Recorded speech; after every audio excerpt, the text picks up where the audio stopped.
Scentland, the land of scent. Hello and welcome back. Chris here with another fragrance review, and this time we're looking at a celebrity fragrance. Ooh, what a category. Many people look down on this category, right? And I guess the reason is that celebrities are people who are standing in the public eye, and therefore they're loved or they're hated. So it's a love and hate relationship with these people, and therefore it's a love and hate relationships or relationship with the products they're labeling. Okay, I think it's a natural thing that we're talking about here in terms of marketing and preconception of a product that is being labeled with the name of a famous person. Many examples come to my mind. I mean, Liz Taylor, many people adored her, many people disliked her. Michael Jackson, same thing. Donald Trump, Julio Iglesias, Alain Delon, Brigitte Bardot, Catherine Deneuve, Britney Spears, Enrique Iglesias, Cristiano Ronaldo, right? So endless at this stage, endless list of celebrities. And all of these celebrities and a person that is involved in putting out fragrances under her name as a major Hollywood celebrity is Sarah Jessica Parker. And she has her own range of fragrances out there already for a while. And she came out together with IFF, or in cooperation with IFF, with a fragrance called Stash in late 2016. So ladies and gentlemen, boys and girls, open up center stage for Sarah Jessica Parker Stash. Ta-da! There you go. Wonderful label. Simple, beautiful. It's Johnny Walker type of, label. All the rest information is down here. It's supposed to, the bottle is heavy, the glass bottle, and it's supposed to be evoking the bottles of pharmacy, the old pharmacy bottles, these small ones, right? And really love this bottle, really love the presentation. This gold black stuff is just amazing. That's a 30 ml. And the concentration is, let me read it on the bottom here. It's an eau de parfum elixir, which is a very important thing that I will mention later on. Again, I will come back to that. Now, a little bit more about this celebrity stuff. So I mentioned many brands, right? And I think what I've always been saying in the past is that if a celebrity fragrance is well done, then many times it exceeds the quality and the performance of a regular designer or even niche fragrance. Why?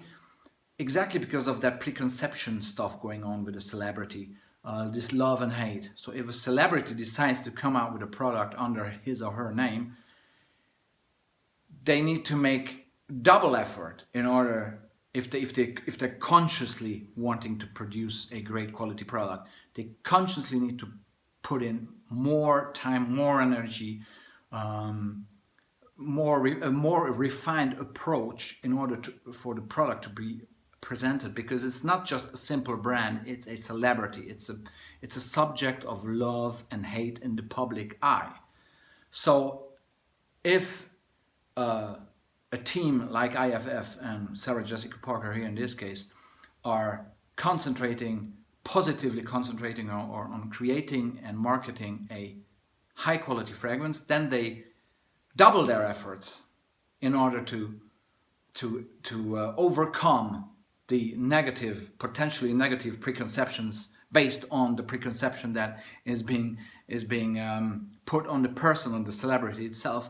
And then this is the process. In the process they really need to look at this aspect, in my opinion.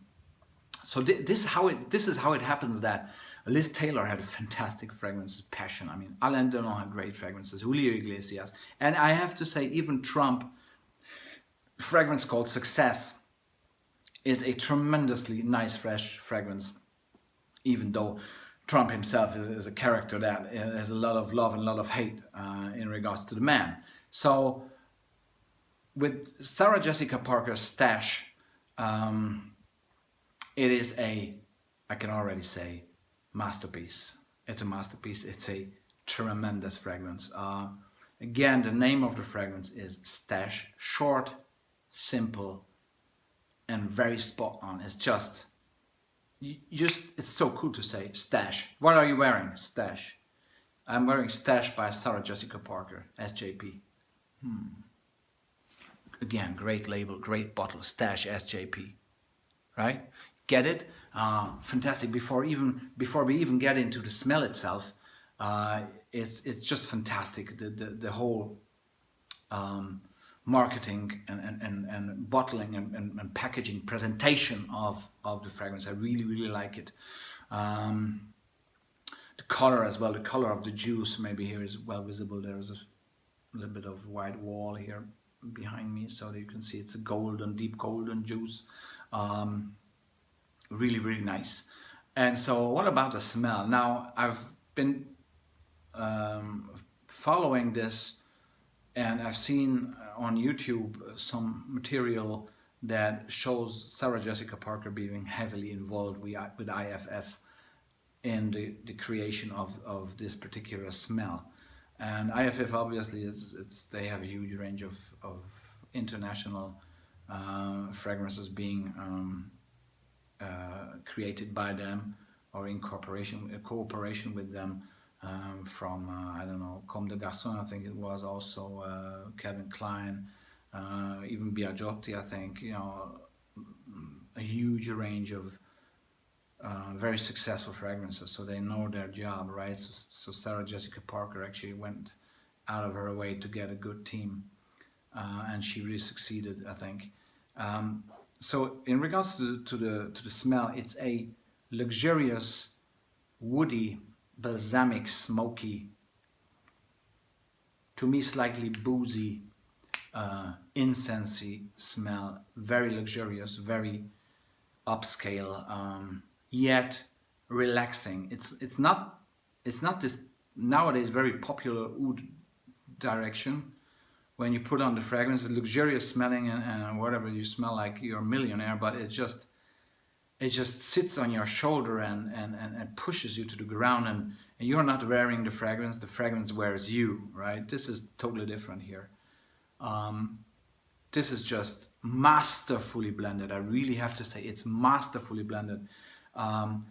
There's a component in there called Masoya wood, which is a tropical tree growing in New Guinea. And this is, first of all, it's rarely used. It's rarely used, and then it has this tropical kind of woody but special smell. Now you won't meet this note or ingredient in many fragrances, and that's a good thing. That already sets this fragrance apart from your usual incensey, woody, fresh, spicy, aromatic stuff. Okay.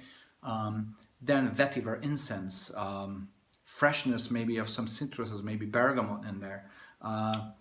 It feels like it has clove, but maybe it doesn't. I'm not sure. I'm just getting something. Sage, definitely.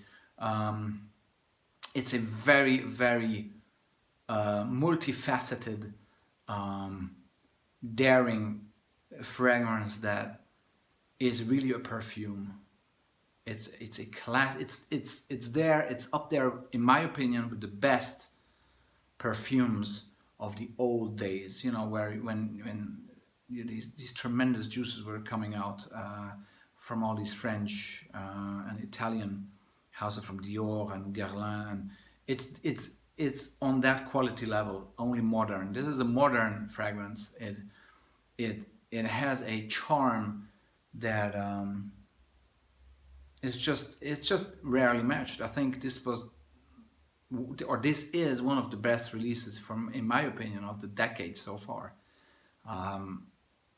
And not only because of the smell, I have to tell you that of all the fragrances that I know, okay, and I know a lot, not because I'm such a smart guy, but I've been collecting and whatever, so I have experience, and I'm quite old as well, right?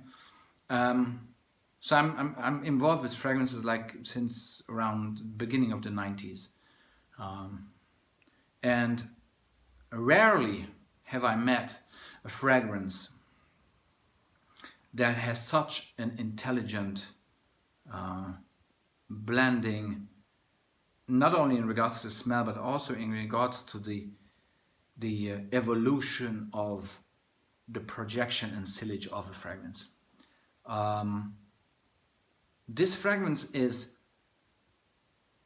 strong, yet it's whispering. The sillage is strong. You've sprayed twice in a room, or only once in a relatively, I don't know, 20 square meter room.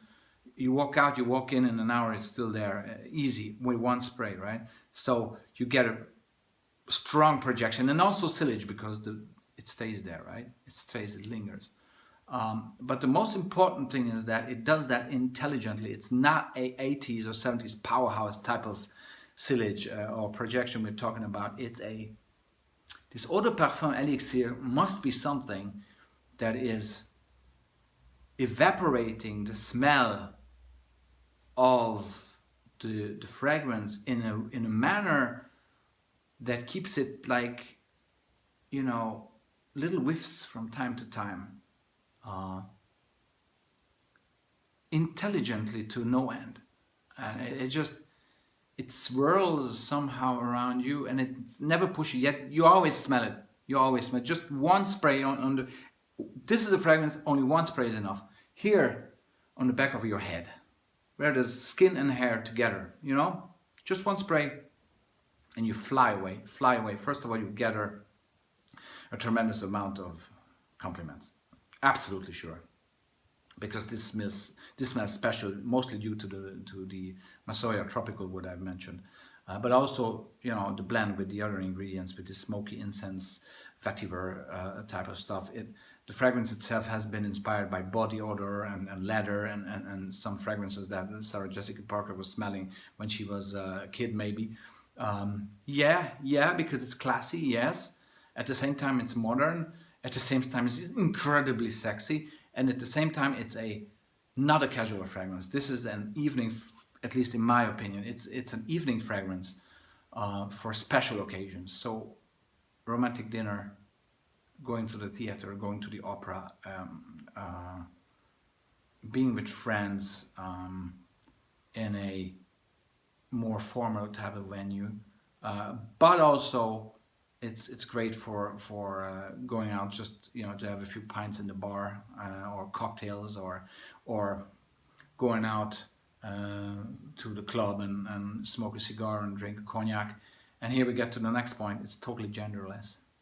So you can be a girl that's going out with her girlfriends to, you know, to whatever bar and have a few cocktails and have a girl night out, okay, and attract some guy with this juice, definitely, or you can be a guy in his 40s and going down to the club and smoking a nice cigar, a Monte Cristo with a nice rum. I like actually rum. So a Monte Cristo in a Ronza Kappa 23, yeah, and after a nice steak, yeah, that's the type of scenario, right? So it's a totally multifaceted fragrance in terms of gender, and age-wise, I think it's quite young as well. At the same time, if a girl, a 22-year-old girl wears this, great. I'd really say, good God Almighty, like you're